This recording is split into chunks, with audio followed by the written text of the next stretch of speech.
Welcome to the D&D Fitness Radio podcast, brought to you by your hosts, Don Saladino from New York City and Derek Hansen from Vancouver, Canada.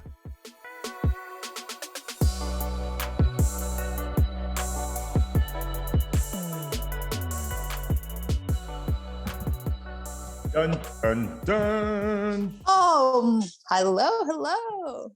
Fuck you, you fucking. I knew you'd like that. So funny, Kate. You can get away with that. If that's me, people are gonna like start calling me names. Look at you right now. It's our leg day today, so I was like, this goes perfect for our leg day with Pat. Oh my god! And anything he says, I'm not saying anything. I'm just pointing at him. I'm like, nope, this. I love it. Did you train legs already? Or are you going to train legs? You already trained. We did. I'm doing a small break for us, and then I'll join. I have my squats left. Not a girl. All right, we should have followed her when she was squatting. Maybe she was. What color lower half do we have today? It's no limon, right? It's. I wore limon yesterday because we had a photo shoot. Today it's a black, so it can go. Oh, it's nice. One. Okay. Yeah, they kind of go together. It's nice. I might wear those. I might wear those tomorrow. I might wear those for leg day on Monday. I just trained legs yesterday. I'm training again Monday.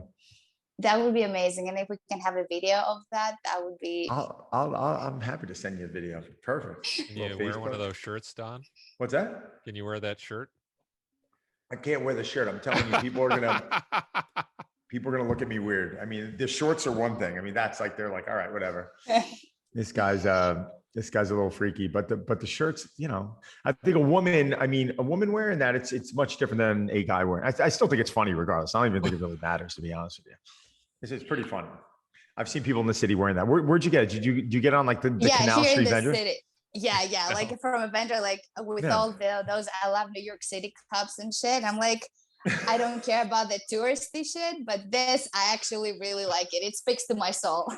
I love it. I mean, it's fantastic. I mean, this is unbelievable. Derek, what's your comment on it? Derek, would you wear that shirt? I could not get away with that. What would your wife say? First off, would she comment, or would she just shake her head? I would not be allowed in the house. I'm sorry. Would she say it's a midlife crisis? Would she be like, this is a midlife crisis? I think I saw that shirt. One of the shops that I was just walking down Broadway, like south on Broadway, and I'm like, oh, I get it. Very funny. I think this shows my transition from like my Greek mentality, where when I first came here, I was nice. I was asking everyone like, hey, can you please put your weights back? Hey, could you please like not throw garbage on the floor? That was me the first like 6 months here. And I think this shows like, no, I'm a New Yorker now. That's it. And how long have you been here? And then we have to do we don't have to do an intro. We don't really intro our guests. We never intro our guests. Like everyone always has this like fancy intro set up, and Derek and I feel it to be a little bit of bullshit. We just like kind of rolling into it, and we like people to assume that just because you're on our show, they're already special. So maybe they just start listening. That's kind of our I love that. I love that. But when you really gets right to the point too. That's our intro, that shirt. Yeah. True. What's going to be our call to action? What's our call to action? Is it like, is it fuck you, you fucking fuck, which our shirt says? Is that our call to action on Instagram? Because we might get flagged. And I don't believe Derek would send it to me to put up, but then Derek would have like the little stars and asterisks. Or like my name being over here, so it covers. Yeah. I consider Derek a very, very close friend of mine, but Derek would do that to me. Derek would be like, Don, put it up. This is what it says. And then I'd go back in and I would see. I already texted it to you. Derek would put up on his own page, like F star U star. And like I would have it written out. It would just be that with the stars and the cross out and then an A at the end. Yeah.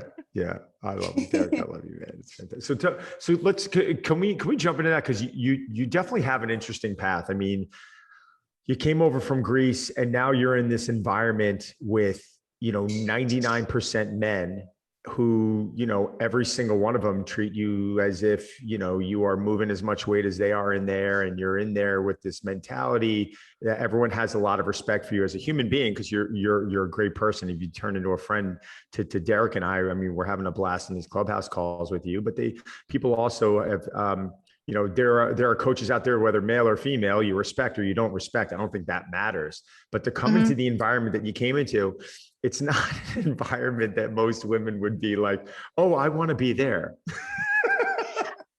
Yeah, what I know happened in what your you're saying. childhood? It must go back to your childhood. That's a good intro talk right childhood. there. Yeah, let's talk childhood trauma. That's perfect. But you understand what I'm saying, right? I mean, that is Yes, true. 100%. No, 100%. I think it does actually go back to my dad, that he wanted boys and he got 3 girls. So he basically raised us like, as I don't want to say like boys, but we did everything. We know how to fix the lights, we know how to do plumbing. He taught us how to climb trees.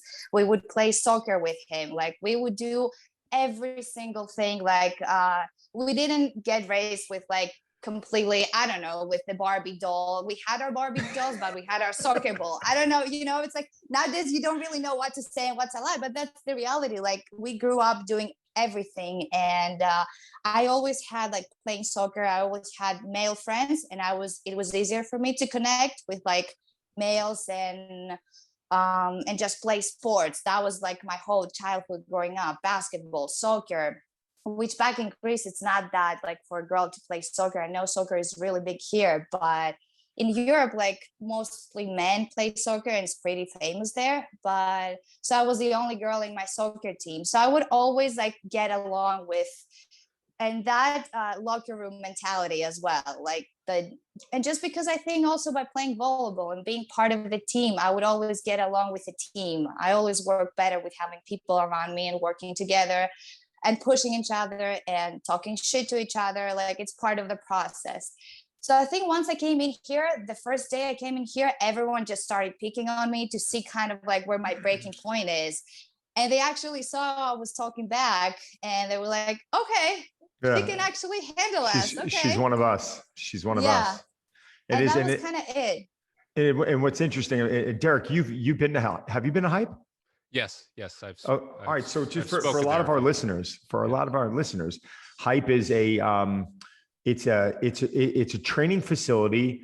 What do they have in there? I mean, it's good coaching. I mean, it really is. I mean, I prided myself on my club, and we had good coaching in there. And there's as a lot of the facilities in the city, there's very few, I'm sorry to admit, that has all around good coaching. I'm not saying you're not going to go into an Equinox and see a good coach. No, you're going to see that. But I think from wall to wall, from window to window, what percentage of people are in there? And one, do they have a specific thought process? And two, are people, and Pat and I were talking about this the other day. It's like, just suddenly, like, I think there's this like decade where suddenly like training hard was like frowned upon.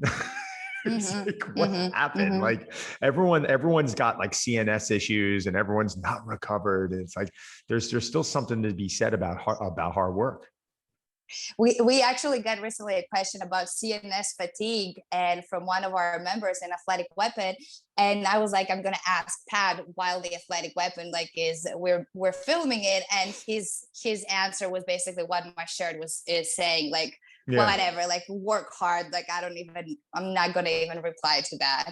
I think like 9 out of 10 trainers that work here, and they don't work for Hype, but they are independent trainers in our club, I think 9 out of 10 like have the same mentality. And I think it comes down to, if you come in here and you want to do random shit that don't go along with our thought process and the education that Pat brings to the table, I think everyone is pushing everyone to become better. You see a coach that you respect doing an exercise, we're going to ask like why you're doing it, what's your goal, what's your why. So it's an everyday learning process here. Like, we all learn from each other, and of course from Pat, and we exchange resources. And if I read something, I'm going to share it to everybody. So it's kind of like everyone is going together, and whoever comes in and doesn't want to grow or doesn't fit in with our mentality, he's going to go out no matter, like, we don't have to send him out, he's gonna just go after his first package ends. They're gonna be like, yeah, I'm gonna find another spot. And we will make fun of you if you do stupid, crazy stuff in here, like, but in front of your face, like, what is this? Derek, Like, you have Derek it. didn't find that funny. Derek didn't find that funny. Derek, comment, please. Now I want to hear what Derek has to say. Well, I'm just wondering, like, she says she does plumbing, electrical, probably some fine carpentry, and why she's not married. But it doesn't make sense. It's unbelievable. I could use some help around here. God, you're doing some renovations too, Don. Come on. She had me at hello. I was like, okay, done. Oh, where's my wife? I don't want to get in trouble. Oh my God. Absolutely. This one will be off the radar. Kate, I love you. But knowing how sort of like a European culture based training is, there's not a lot of heavy lifting and weights and all that. It's a little more sporty, and your background at a high level was in volleyball. Like, how much heavy lifting did you do as part of volleyball preparation versus what you're doing now?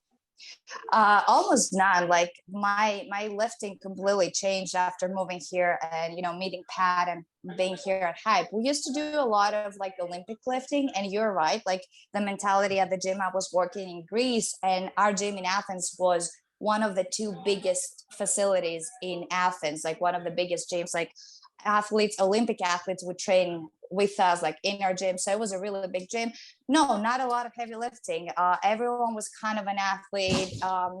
In Greece, we have a lot of levels too. It's like, even the first league, like NBA, you guys have here, we have second league, third league, fourth league, and fifth league. So you can still be an athlete, but the spectrum is like really big. So yeah, not a lot of heavy lifting. I started lifting basically after I came here, and I think for the first 6 months I didn't really know what heavy lifting is. Like, I thought I was lifting heavy and I thought I was moving some weight, and of course I'm still, like, I have a lot more to go, but I wasn't able to conceptualize what that means and progress in weight and move. Like, we would move weight, but just to be in an okay shape for volleyball. Especially during the season, we would barely do stuff. Like, I remember I was doing some 90 degrees squat jumps and stuff like that, and that was about it.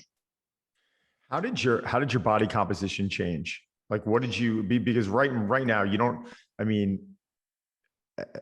your workout partner, who I love to death, is not a typical workout partner that you would see a woman who looks like you training with, right? I mean, you got to admit that, right? And that's not a knock to anyone, but it is like, you guys are the odd couple.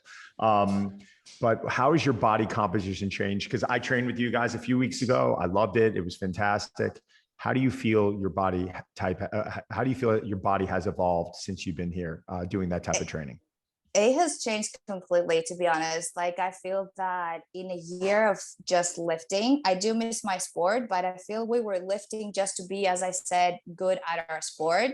But a lot of, my training would just be on my sport, which will keep you in a good level physically, of course. But I think I'm just 5 pounds lighter than I first started training, but my body composition has changed completely. Like, it's not, I weigh right now 133. It's not the same 133 that I was weighing when I first came. Way stronger. I even feel more athletic. Like, I went to play beach volleyball last weekend and I was feeling amazing, even though I haven't touched, like, haven't been in a court for like more than a year. But I was in it. I was jumping. I was running. I was, I was diving down. It was perfect. So I've been afraid, like, as other females out there, even though I know as a professional, like, trainer, that's not the case. I was afraid to get bulky. I was afraid to lift heavy. I was afraid because I haven't been doing it for my entire life. But now seeing the response, like, in me, of course, it's amazing. And it actually has to be pretty motivating for the people at Hype, right? Because you've got a great physique on you. You've got a really no nonsense way of training. And I think it has to put a lot of females at ease who show up to a male dominant club. You got to admit that, right? You're going in there and you're seeing trainers like Marcos and Pat and Ethan, guys who are like, yeah. Ethan's a monster, right? I love Ethan. But you see guys like this, and then, most women would look at that stereotype and say, not really for me. I'm going to go take a bar class. Not saying there's anything wrong with that, or there might be. But and then I think they jump in and they see you training, and that's got to be a big selling point for the facility. I've brought a lot of, like, since I first came here, like the club has changed completely. Like I brought a lot of female clients in, not only for myself, but a female would come to like train with another trainer, but they would, they wouldn't stay, they wouldn't stick with it. But yeah, seeing me or my clients in here and lifting, like all of my clients lift, like all of my girls are gonna move weight, and we're not just gonna do bands and whatever. It is a big selling point, I feel like it, and to see it with your eyes of like, it's okay and it's a good way, and we can all be part of it and all can be a team. Love it, D. Yeah. What does your typical client look like? Like if somebody seeks you out, do you have a certain proportion of females versus males? Like I really haven't, noticed your physique on your Instagram posts. I'm really there for the information. So Love you. I can't really I love comment you. on that, like Don. And your running technique. I'm always looking at your running technique. It was the pants. Yes. I'm not saying anything disrespectful. She was wearing the limon pants, and we were all commenting on it. Remember, right? This is no disrespect. No, and Pat as a was coach, calling me limon. yeah. And as a coach, I have to assess physiques. I'm like the one person I always say, this is out of respect. What are we thinking about here? What are you consider? What are you trying to improve? I mean, you've got to assess people. Sorry, Derek. I mean, you're only assessing running. I'm sorry. I'm a stride guy. Yeah, like body composition is important, Very of course. Important. Very I just important. look at the knees and the ankles. So if somebody comes to you, good. like, do you attract a certain type of client, or I'm just curious, like when people come to you, what do they expect? I think I have more female clientele, and they expect to get my body, and that is the reality. And they want, like, that's like, usually women either love me or hate me. After they get to know me, they love me because they can tell that I'm not an obnoxious, like, everyone expects just by looking at me that I'm gonna be obnoxious and whatever. But after they talk to me, they see like I'm a kind of a bro and we can chill and talk. Yeah, I have a lot of female clients that actually want to have what I have and guide them through my process so they can have the body that they want. Recently I've gained a couple of like male clients as well on their 30s, athletic dudes that want to become more athletic and change their body composition. So I feel like I attract the clientele that kind of looks like me or wants to look like me. 30 to 36, I would say. That's my 28 to 36. That's my clientele for now, at least. I'm sure that this will change as I grow. And I think you and Pat complement each other nicely, because I think you both bring a dynamic to the table. I think, like, I look at everything from a marketing standpoint also, besides training. Yeah. And it's actually like a perfect fit. I think, you bring one element to the table for Pat, and he brings one element to the table for you. And you kind of see that crossover, and then you actually see something that's always been there. And that's that you're both dynamic coaches. Sometimes, unfortunately, men will look at a woman, unfortunately, and say, oh, I can't train with her. And a woman will look at a guy and say, I don't want to be that big. But right now, I think when you start seeing, two people training together that become a bit interchangeable, I think that only helps your business out. I think there's absolutely no downside. But can you go into your training methodology a bit? And when you bring someone into a facility, a client, a male or female is listening to this right now, what is the process that you like to walk them through?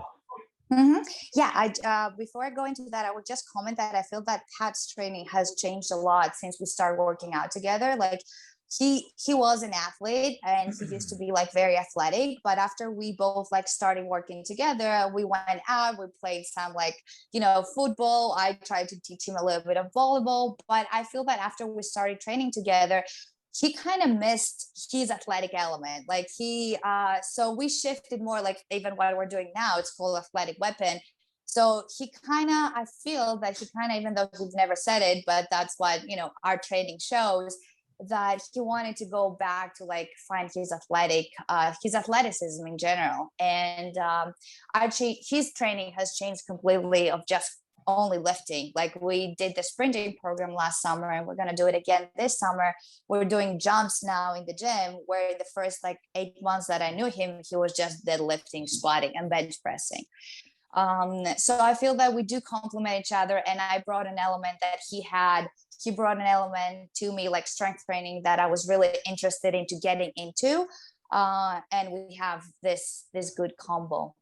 As of my process and our process, like we're going to do the client that comes in, just a talk in the beginning to start to get to know them a little bit, get to know about their past, get to know what their goals are. And then we're going to go into just a basic table test. I'm usually looking to see if we have any major, lack in range of motion. And I'm going to put them through, we call it a full body workout, so they can still get a workout in. But what I'm doing, I'm just assessing movements. We don't use like an FMS or something like that to begin with. I'm going to put them through the basic patterns, a knee dominant, a hip dominant, and horizontal push, a horizontal pull, vertical push, vertical pull, like all the patterns that I would like to see, and try to assess if we have like any major difficulties there. And then I think at the end, kind of combining, what's your goal, what you're telling me you want, what I saw, and what the program is going to look like. Smart. Derek, what is your, we've never talked about this. What is your process when someone's coming into you? I try to keep it as simple as possible. Probably like you guys, is because if somebody's coming to see me, usually they want me to help them run faster. So I just say, hey, go warm up, do a couple runs, and then I just watch them. Like I just kind of watch what they do, and then I don't want to be redundant. So if there's something that they're missing, then I can add that in. But usually, if I watch somebody run after they've warmed up, I can usually pick out what I need to work on, because it is that specific. So that's usually what I do. Warm up, do a couple of runs, and then let's talk. And then I usually bring them back to something technical first. Right. So. Right. I mean, I think that screening process is imperative, no matter what it is. You have to assess and you have to gain some data. I'm always curious to think now, because so many good coaches do it. What percentage of coaches out there aren't doing it? Like just are like bringing people in and like, all right, let's start, hammering the squat or hammering the bench press. I think it's always it's almost an interesting figure that I would like to hear. What's your guys' guess on that? What percentage of trainers just do what they do and don't? Oh, I probably assume like at least 75%. Yeah, I was about to say 80. I was about to say 80%. I'd probably say at least, probably even more. I'd probably say 85. Yeah, probably 85, 90. Or they might do an assessment just for show, and they checklist don't really, stuff. Yeah, and they're not really assessing. Yeah. Like we did back at a respective club that I used to work for like a month because I couldn't stand them. But we did the FMS, and then for how they used it is like, that doesn't tell me anything of what I want to do. I believe that there's even a bigger disconnect with like coaches that actually do some kind of a screening process, but then what they're actually creating as the program is like, I don't even understand. I feel that there's where is a big disconnect as well. Like some coaches don't even do a screening, or some do, but then you see the program and I'm like, how is this a result of what you saw? Like this is what I'm always curious about. It's funny because we used to do an FMS at my club, but it was more to just kind of pick out red flags. I mean, at the end of the day, the goal was never to see, we weren't hoping that people were hurt, but the goal was to find that if there was something negative, that we had to put them in front of Charlie Weingroff and his team. And then they would go into an SFMA, et cetera. But even after those specific screenings, and I think it was really intelligent what you said about the warm up. You're assessing movement patterns. While going through squat, hinge, push, pull, core. And you're sitting there and you're almost running them through a full a full body workout to pretty much see if there's any additional red flags that maybe you didn't see on that screen. Maybe just how about from a work capacity standpoint, you're getting someone through. I was warming someone up the other day. It was actually I can't say it, but someone that's very close to me. And he was going through the warm up and just dumping sweat. Literally, like we were like on glute bridges, and it was the second movement, and he's literally like sweat's coming off his head, and I'm like, oh shit. I'm like, how you feel? I'm like, are you okay? He's like, yeah, no, I just sweat a lot, and I'm like, okay. But then there's immediately like that's part of the screen, right? It can't just be touch your toes or squat or let's see how you're moving. Like, it's pretty dangerous if someone's vomiting, 5 or 10 minutes into a workout. Mm-hmm. Yeah, I had a client recently, like a kid, he's like 21 years old. We do a little bit of, full range of motion and everything. Looks good. He's ready to go. We do a set of the leg press, one set, not pushing him. It's our first set. I'm going really low on weight. I move him to the chest press, to the Kaiser, and he's feeling dizzy. He's feeling that he's overworked already. And that's a sign as well, like he's really deconditioned, more deconditioned that he said, or that I saw in the beginning 5 minutes. Like his second set in, he's done systemically, like he's crushed. How did he deal with that? How did he deal with that? Did he feel defeated, or was he like, okay, no, I gotta work on this? He did feel defeated. Like I gave him a protein shake. We got to talk. I tried to. At the end, we did a couple more sets. He's still working with us. Like he did, but he did have to go through like a rough patch in the beginning, because I think he didn't even know how deconditioned he was. Right. But hasn't been moving for a year now. This whole thing, pandemic, and playing video games at home. And he's 21. I wanted to punch him. Right. No, come on, man. It gets Derek. Sorry. Oh no. I thought you would, start shit talking him, but but I was gonna say, like, how much. The gym is called Hype. How much hype and how much enthusiasm do you bring to your brand of training? Like, obviously you want to make sure that they get the right type of training, but Don always talks about like sort of the entertainment business as well as part of training. How much of that do you think is important, and how much do you bring? I feel that is, we're talking about it in Clubhouse. I remember, I feel that is part of my personality as well. Like I'm a hugger. I'm a very outgoing person. So it is a big part of my training. And I believe it is a big part of training, unless at least for personal training, like I can see into something that you do, Derek, like you see someone or a PT that you don't really like have to have that. But I believe you have it anyway, but in personal training, entertainment and, bringing your personality in the table is really important. My client actually that I had today, he was like, if I didn't like hanging out with you, I wouldn't work with you. That's what he told me today. And I was like, okay, cool. I like hanging out with you too. So I think that's a very big part, like just people liking being around us and with us, and kind of being our friends and us being their friends. And then you build that trust, and you build that trust for the process as well. And I think this is how you're going to get better results. No matter if I write the smartest program in the whole wide world, if the person doesn't trust me or doesn't like me as a person and wants to spend 3 hours of his week with me, it will not matter, I think. I don't know what your opinion is, guys, on that. Do you see? Well, I was just about to ask you. I think it really comes down to Derek and Kate. Do you guys think you can teach that element of coaching? It's very, we could turn around right now and bring a Harvard grad into the room and hand them any manual, and they'll probably absorb a lot of it, right? And they'll be able to go take a written exam and do really well on it. How are you delivering that content? Coaching is something that I don't know if you can, like I always say, like, are they a good trainer? Or are they a good coach? Or are they both, right? Like it's two different things, right? So do you think you can teach coaching? I think it's hard, but I think unless, if the person does want to change, it does want to learn, they would do it. I remember myself when I first started coaching back in Greece, like I was, less confident. I would talk like, way smoother. And you can definitely grow and become better if you want to.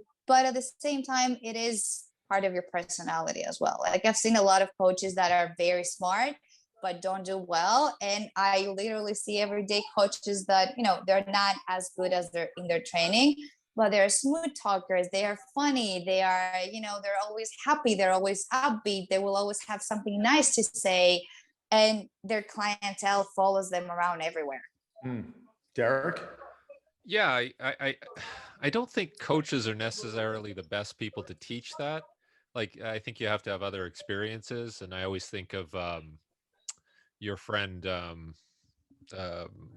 Mark Fisher, and you know, like his Yeah. background, and you know, if you come from a background of like theater and acting and all that, it's a huge difference maker for people and how you connect with people and how you deal with them. So I usually advise people to take courses and other things, like take an acting course, or take some sort of you know, course on how to communicate. And but I don't think we're not necessarily good in our industry at developing that side. Right. Yeah. I used to have my trainers take the public speaking course. Right. So they would go That's like, awesome. at the time it was Tom Plummer is a friend of mine. So he would invite them in, and they would, it was interesting. I actually went and took it a couple times with some coaches, and I think I spoke for Tom a couple times at those things, but it was really interesting if you'd never have had that visual feedback. So one drill that Tom did that I think was remarkable was he'd have a room of like 30 people set up. It was all, you know, coaches or business people, whoever was taking this course. And he would have you stand up and he would have you present some sort of a topic, and he'd be filming you the whole time. And then he would turn around and he would put the video up on the screen, and he would have the whole room of 30 people critique what it was you were doing. I mean, from the moment you were walking in the room. So he would make you walk into the room like it was a wedding, like you're walking in a room with a group full of people sitting there, and he'd make you walk to the front, and you'd see certain people just like hands in their pocket, get nervous, body language. And you would immediately start watching this video, and you'd be trying to pick apart this person, which it seems sad, but it was all, I mean, we all did it. So it was all something where, you know, you're getting free shots at someone, but I think you were expecting the same in return. And man, was that beneficial when you start seeing yourself on camera, and you start hearing how many times you're saying or twitching or shifting, or you're, you know, how are your hands moving? You know, you start assessing, and it's like anything else. It's like we use these visuals, Derek, to watch our sprinting mechanics, right? We use these visuals. I mean, how many times have I set my camera up and watched, you know, a squat or a deadlift or a specific movement? I still do it all the time to this day. I just like that feedback. Why don't we do it in those situations? And I think that's an element of coaching that, you know, if you are taking a course, and it's funny, I always see people ask me, what are the best courses? I'm like, it's such a loaded question, but I don't know why they don't offer that element in these courses, that feedback, right? Like listening to how you deliver a message, listen to how you're going through a screening process with someone. What questions are you asking? Right? This is your initial investment. This is the foundation you're laying down. That first session, Kate, you said it earlier, like luckily that person came back. Sometimes you only get it one time, right? Yet we're never addressing it. Dave? Yeah. When I was working at the university, I had an intern group, and I would always bring in somebody to teach them how to do presentations. And just exactly what you said, the best way to do that is to put them on the spot and make them practice.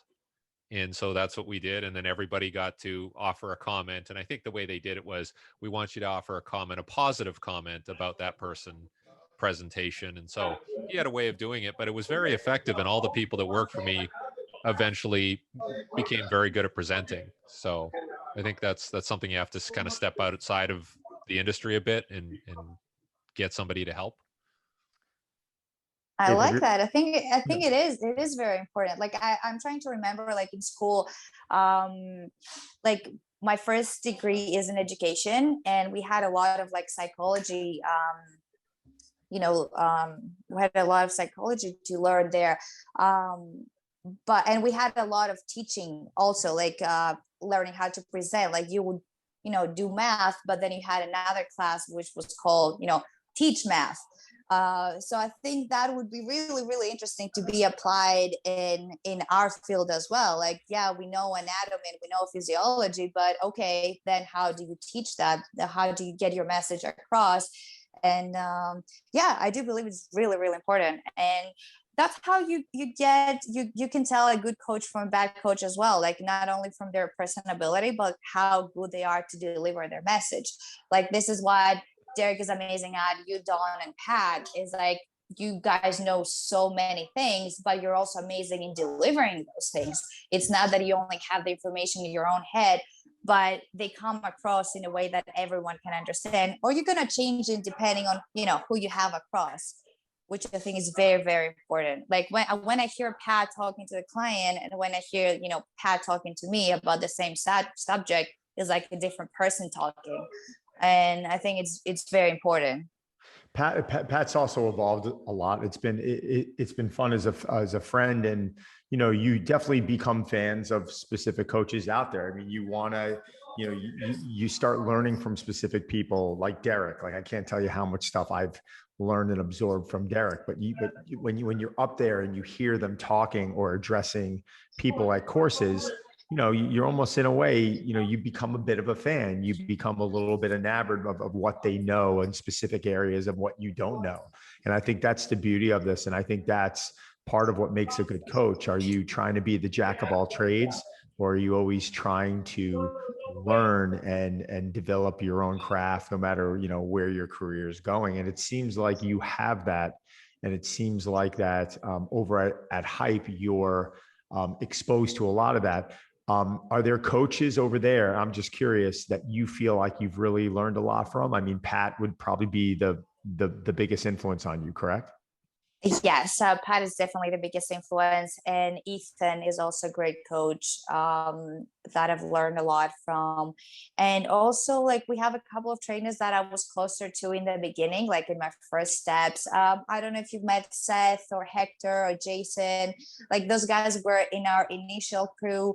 And I've learned a lot just by looking at them and how they coach their clients, because in the beginning I was, I do speak good English, but it's not my first language. So it was very hard for me. I was petrified to begin with.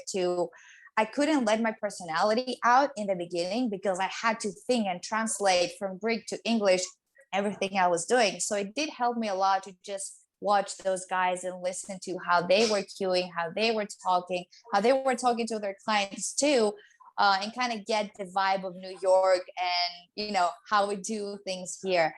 So yeah, I think we have a solid crew here that has helped me a lot to, become who I am, and it never stops. Like, I feel Right. that I know nothing right now. Like, I feel that I have so much to learn. And it's a process, but it's really like, it wakes me up every morning, to wake up, go to my next book in Audible, listen, walk here, watch everybody train. Even today, we trained with Pat. We talked about, like, we do, Derek, your rotation on lead ball throws that we did in the summer, and we still have them in our program. And he gave me one cue. Like, I learned something new today, and we've been doing this thing for over a year. So every single day, like, I learn, and I hope I teach something as well. I give something back. D, that's the one element that I've had to kind of step up since I haven't been in the city, because when you're at, a spot every day, you're constantly being exposed to great people, and you're constantly learning. Or for 10 years of my life, I'd walk into Charlie Weingroff's office twice a week, and I would sit with him for an hour. Right. And just having exposure, even we were talking about our friend Chris Wykus the other day, or Cody Benz, or even when I'd see Pat, or you sit down, and it's just interesting to get a different perspective, because at the end of the day, there's so many things that work, but it's interesting to hear, one person's cueing out with the knees, one person's allowing the arches to collapse. Well, why? And you're sitting there going, wow, that's really interesting. I don't know if it's correct, but that's really interesting.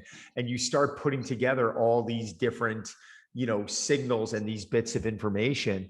And I feel like as a coach, that's what enables you to get better and better. So it's definitely been more difficult for me. I'm still doing it, but I feel like I have to reach out to people a lot more, or I am jumping on a plane. I'm meeting my buddy, Jordan Shallow, the muscle doc. I see him a lot, and I'm sitting there and I'm picking his brain and learning from him. And then I'm following some power lifters around and I'm listening. My buddy, Marcus Leone, just totaled the other day, I want to say about almost 2,300 pounds. He led off with a 782 squat, 782 deadlift as a lead off set. So, you start listening to people who are creating tension like that, and able to go in and time things out. And every week I'm looking at him and he's like, PR, PR, PR, PR. And you're like, damn, this is fun. And he's not even a coach. He's a real estate guy, but you start following people around like this. And I think, Kate, that's what I'm smiling and listening to you right now, because it's like you're this sponge right now and you're just trying to take it all in. And Derek, that's part of the excitement of coaching, right? It's not just delivering the message, but it's learning. Yeah, 100%. Every time you go out and train somebody. That's Pat in the background. Is that Pat in the background? Yeah, probably. I'm hearing someone yell. Sorry, Derek, go ahead. It's okay. Yeah, no, it's going out there and just every time I train somebody, I kind of pick something up and I kind of reflect on what I'm doing. So whether it's training somebody or talking to somebody about training, I think you have to do that as frequently as possible, right? Otherwise you're in a vacuum. So right. The question I have for Kate is, let's be honest, you're not going to look like this forever, but of course she is. But what's your sort of career plan? Like, do you have a plan around, like, obviously you're in a great spot now, you're learning, you're developing your brand and all that. In 10 years, where do you see yourself within the industry? And are you going to be leading? Are you going to have your own facility? Are you going to be mentoring people? What have you looked at? So I think those are my thoughts exactly for like the past week, because I feel that now I'm in a spot that, I've things are starting to be more calm, and I've established like who I am here, and I've built my clientele. With the city coming back, I think now that's exactly what I've been thinking the past week. Like, now I'm settled, I have my job, I have my clients, I have my apartment. Now what's the next step? And we were talking with Eugene Teo, the guy from Australia. I don't know if you know him, he does a lot of things on Instagram and everything. And he was talking about an exit strategy. And he was basically talking to me and Pat about like, what's your next step? Like, you're here right now, but what's your exit strategy? I think I'm thinking of everything right now. I would love to have my own facility. I love teaching though a lot, because my master's is in special education. So back in Greece, I would both coach people back. I had first graders and kids with special needs that I would teach throughout my day. So I love teaching. I really do. So I hope one day I can do that as well. Kind of have my own facility, but again, either mentor or some kind of, teaching being part of it for sure. Well, listen, you're on your way. I mean, Derek and I have been doing this a long time, and we love and respect what you're doing. We love the crew you're around. It's interesting with exit strategy sometimes, because if I was to look at my path from 1999 till now, it would be one big scribbly line with a lot of big U-turns, and it's never this trajectory. And it gets, I think people get confused out there because you start listening to a lot of these self-help gurus, and they're like, you start at the finish, and they say all these things that are like, they sound really good, but at the end of the day, if you look back into their path, it never went that way. Like, there's a lot of luck involved. There's a lot of redirection. God, I opened a golf fitness training facility and I end up training superheroes for movie roles. I mean, that's a complete 180, but you go with it sometimes. So just listen, keep your head to the grindstone, keep learning from people, keep being a great person like you are, surrounding yourself with great people. And it's definitely going to happen for you. I think Derek would definitely agree with me there, but can you let everyone know where they can find you if they're interested in Athletic Weapon, if they're interested in Kate, hearing a little bit more about Kate? What would be the best way to find you on Instagram or any of your other handles? Yes, so I think Instagram is the easier way to go about it. I'm there all day. So Kate_G5, feel free to like DM me here if you want to join either Athletic Weapon that we do online 4 times a week, or train with me in person. I really want to thank you guys. I think it's been amazing to, having this weekly in Clubhouse and in general, like through social media and everything, and seeing you, Don, in person. Thank you. I can't wait for Derek to come to New York. I really cannot wait. I have so many questions for you. Like, I keep bombarding him with questions. But it's been amazing connecting with you and just, learning from a marketing perspective as well. Our business is not one thing, as we've talked about this whole time. It's our coaching, it's our training, it's entertainment, it's marketing, is everything. So yeah, I feel that I have a lot to learn, but I'm really happy with where I am right now, and I can't wait for like everything to grow and the city to come back. Well, it's fantastic, and it's the one it's the place I'm referring all my people to right now is Hype Gym on 14th Street, and I've been referring. I got a bunch of emails this last week, and they go to either Kate or they go to Pat, and I Yes. trust that they handle them. So guys, just send everyone my best over there. Kate, thanks for coming on. I will. Thank you so much for having me. And Derek, book your flight already. Let's go, D. D, come stay with me. You're in. Come on. When's the barn going to be done? When's the barn going to be done? Barn's going to be done June, July. I definitely plan on inviting Pat and Kate, and if anyone else from Hype, obviously Marcos and Ethan, if any of them want to come back out by, absolutely. But I'd love you to be out here for that. That could be fun. I'll bring a camera crew in. We'll. Oh, and I just found, when I just decided to add in, I'm adding a 90-foot turf in, Derek. Nice. Little spring turf. So nice. Yeah. Be some fun.